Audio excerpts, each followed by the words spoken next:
విభీషణుడి మాటలు వినేద్దామా? సముద్రకని గారి మాటలు ఇప్పుడు విందాము. అందరికీ నమస్కారం. దేవుడికి నండి. చాలా ఎమోషనల్గా ఉంది. ఎప్పుడే మంచి విషయం చేయాలంటే దానికి దేవుడు బ్లెస్సింగ్స్ ఉండాలని చెప్తారు. ఆ బ్లెస్సింగే అందరినీ ఒకే లైన్లో మళ్ళీ తీసుకొచ్చింది. Thank you God. ఈరోజు రాగానే ఎయిర్పోర్ట్ని బట్టి నేను మనిషిని చూశాను. నా దగ్గర చెప్పారు, విభీషణంగా చేయడం వచ్చి చాలా నార్మల్ విషయం కాదురా. నీ బాడీలో బలం ఉండాలి, నీ మైండ్లో బలం ఉండాలి.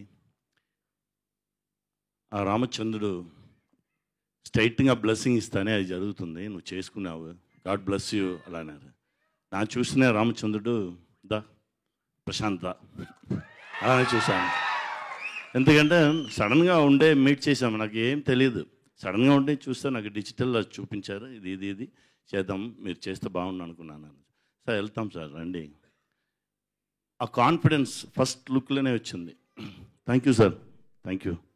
నా మీద పెట్టిన నమ్మకం నా నెరవేర్చుకున్నాను అనుకున్నాను. తమ్ముడు తేజ ఫస్ట్ టైం చూసిన నుంచి ఆ సేమ్ లవ్దా నా తమ్ముడిని చూసినట్టే ఉంది. తమ్ముడు ఇంకా గొప్ప గొప్ప విషయాలు మీరు అచీవ్ చేస్తారు. ఎందుకంటే అందరం కష్టపడాము, అంత ఇష్టపడి కష్టపడాము మంచి విషయంకు, అంతే. ఆ ప్రొడ్యూసర్ గారు sir thanks sir, thank you very much sir. Editor sir, art director sir, music director sir, చాలా బాగా చేసుకున్నారు సార్. ఆ సౌండ్ను ఒక్కొక్క థియేటర్లో వినగానే ఒక్కొక్క మాదిరి ఎమోషన్స్ వస్తుంది సార్.